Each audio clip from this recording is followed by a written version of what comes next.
त्यागी माँ की कहानी। सीता के पति भावेश की मौत कार एक्सीडेंट में हो जाती है।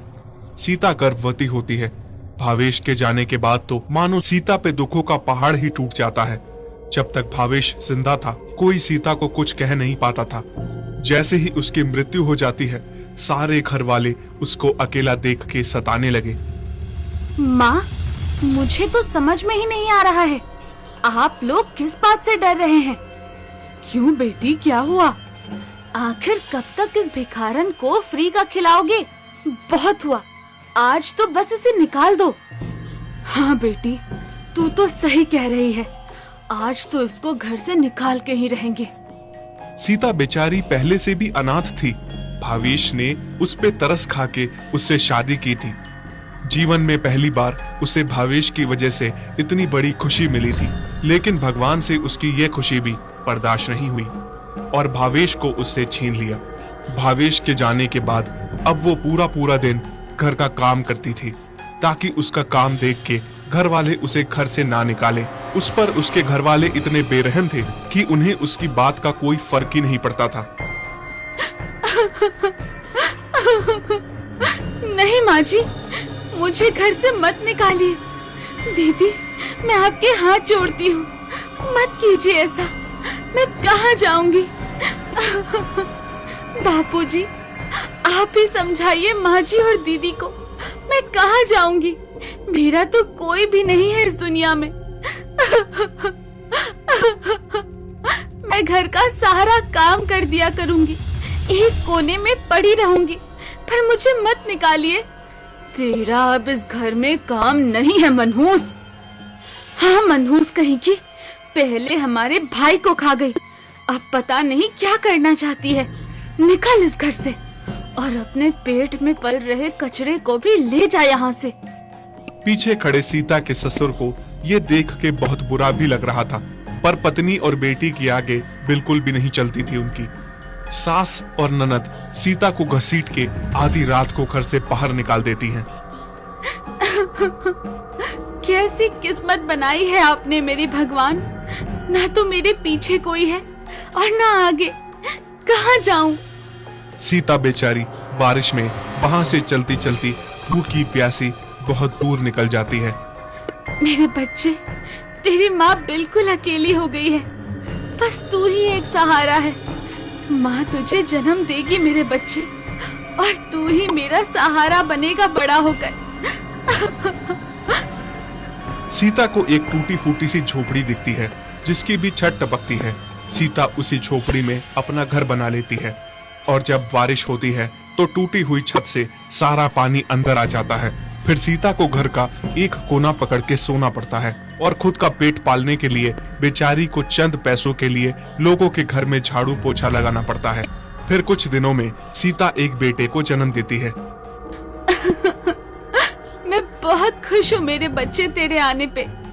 तुझे पता है, जब तेरे बाबा नहीं रहे और मुझे घर से निकाल दिया गया, मेरे पास जीने के लिए कोई साधन नहीं बचा था। मैं मर जाती पर तेरे लिए जिंदा रही ताकि तू पैदा हो। बस मेरे बच्चे, मैं चाहती हूँ तू बड़े होकर मेरा सहारा बने। बस इसी तरह से सीता चंद पैसों के लिए लोगों के घरों में काम करती और बेटा शिवम उसका आंचल पकड़ के पीछे पीछे चलता। सीता इतना भी नहीं कमा पाती थी कि खुद का पेट अच्छे से भर सके, बस बच्चे का पेट भरने तक ही कमा पाती थी और खुद 2 निवाले खाकर ही सो जाती थी। अब शिवम थोड़ा बड़ा होने लगा था। क्या हुआ बेटा, मुंह क्यों फुलाया है? स्कूल में किसी ने कुछ कहा? नहीं माँ, किसी ने कुछ नहीं कहा। माँ, अब मैं बड़ा हो गया हूँ। मेरी क्लास में सभी बच्चों के पास बहुत सारे खिलौने हैं, मुझे भी चाहिए। बेटा, मैं खिलौने कहाँ से लाऊं? बड़ी मुश्किल से 2 समय का खाना और तेरी पढ़ाई चल रही है। नहीं नहीं, मुझे खिलौने चाहिए बस। हाँ, सही भी कह रहा है मेरा बच्चा। आज तक मैंने उसे दिया ही क्या है? सीता 1-1 रुपए हर महीने गुल्लक में डालती थी, ये सोच के कि कभी शिवम की पढ़ाई में काम आएंगे। गुल्लक तोड़ के वो शिवम के लिए खिलौने लाती है। माँ, माँ, हाँ बेटा, क्या हुआ, बोल ना। माँ, मुझे मोटर बाइक चाहिए। मेरे सारे दोस्तों के पास मोटर बाइक है। क्या बेटा, तू कैसी बातें कर रहा है? तुझे पता है ना, बड़ी मुश्किल से तेरे लिए लोगों के घरों में झाड़ू पोछा लगा के खाना पढ़ाई का खर्चा जोड़ पाती हूँ। कहाँ से लाऊं मैं इतनी महंगी गाड़ी? माँ, जब बच्चों की ख्वाहिश पूरी ना कर पाओ तो बच्चे पैदा ही नहीं करने चाहिए। बेटा, ये तो कैसी बातें कर रहा है? मुझे तुझसे ये उम्मीद ना थी। सही तो कह रहा हूँ मैं, क्या गलत कहा मैंने? सीता शिवम की बातें सुन के बहुत दुखी हो जाती है।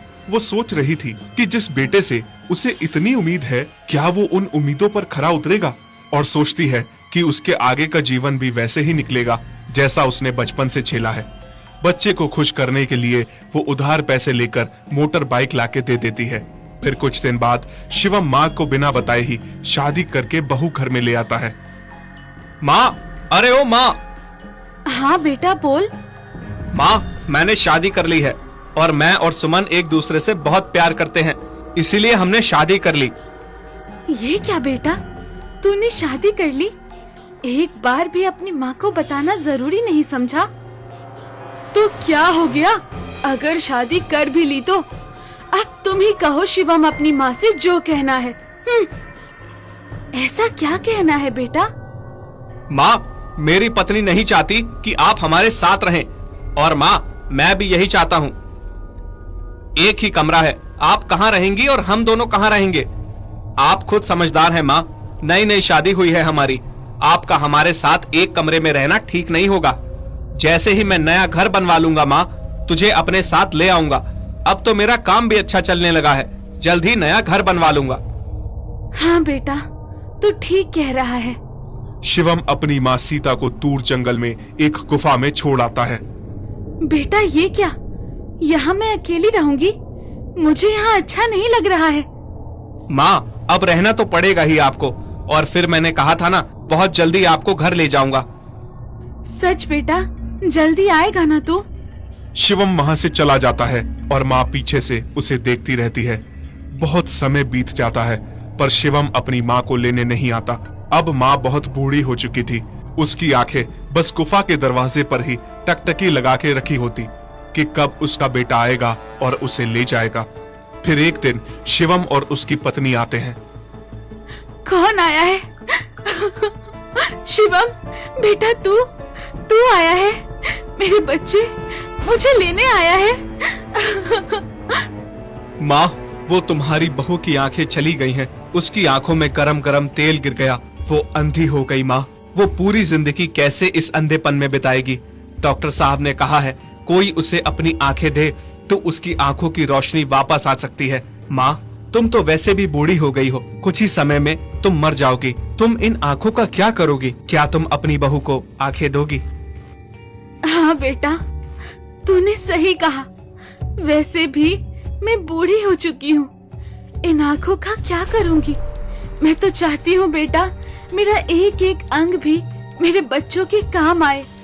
शिवम अपनी माँ को हॉस्पिटल ले जाता है और अपनी माँ से उसकी आंखें अपनी बीवी को दान करवा देता है।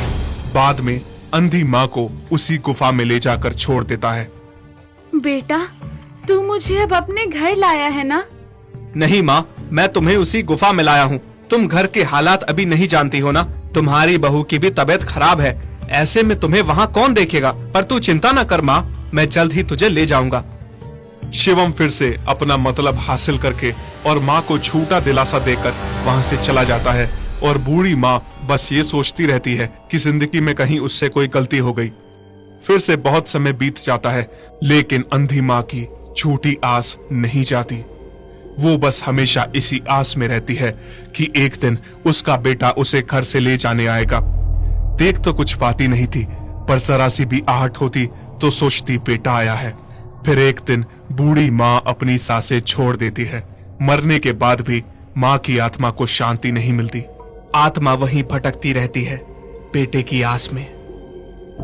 मेरा बेटा आएगा और जरूर मुझे अपने घर ले जाएगा। हाँ। बहुत समय बाद शिवम आता है शिवम को नहीं पता होता कि माँ मर गई है। वो माँ की आत्मा से ही बात करता है। कौन है? माँ, मैं हूँ तेरा बेटा शिवम।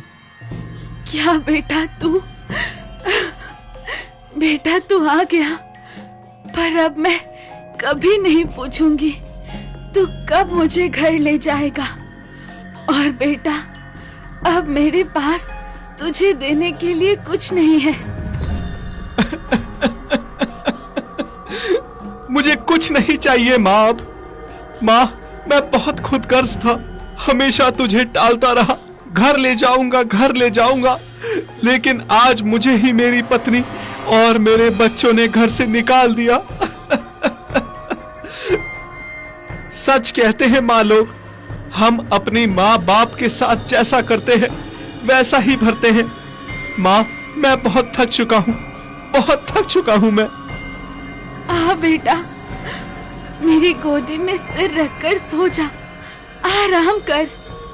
शिवम रोते रोते माँ की गोद में सर रख के आराम करने लगता है कि तभी उसकी नजर पीछे पड़ती है। पीछे उसकी माँ की लाश है और वो अपनी माँ की आत्मा की गोद में लेटा हुआ है और फिर फूट फूट कर रोने लगता है। सोचता है, हम बच्चे माँ के साथ चाहे जितना भी गलत करें, लेकिन माँ हमेशा अपना आंचल अपने बच्चों के लिए फैलाती है। मर के भी माँ अपने बच्चों का साथ नहीं छोड़ेगी। दोस्तों, इस कहानी से हमें ये सीख मिलती है कि किस तरह एक माँ हमें जीवन भर देती रहती है और हम उसकी कभी कदर नहीं करते। हम इतने स्वार्थी हो जाते हैं कि 2 दिन के आए प्यार के लिए हम अपनी उस माँ को ही भूल जाते हैं, जो हमारे जन्म से लेकर मृत्यु तक हमेशा ममता और प्यार देती ही रहती है। माँ एक ऐसी अनमोल चीज है जिसका कोई भी मोल नहीं है। काफी पुरानी बात है। एक सपेरे ने एक सांप को पकड़ा और उसे टोकरी में कैद कर लिया और तभी एक चूहे को भी पकड़ लिया। चूहा मेरे सांप के लिए बढ़िया भोजन है। और सांप की ही टोकरी में उसे भी कैद कर दिया। टोकरी के अंदर सांप जैसे ही चूहे को लपकने लगा, चूहा बोल उठा, अरे सांप भाई, मुझे मत मारो। अगर तुम मुझे नहीं मारोगे तो मैं तुम्हें इस कैद से आजाद करा सकता हूँ। सांप हैरान था कि ये नन्हा सा चूहा उसे कैसे आजाद करा सकता है।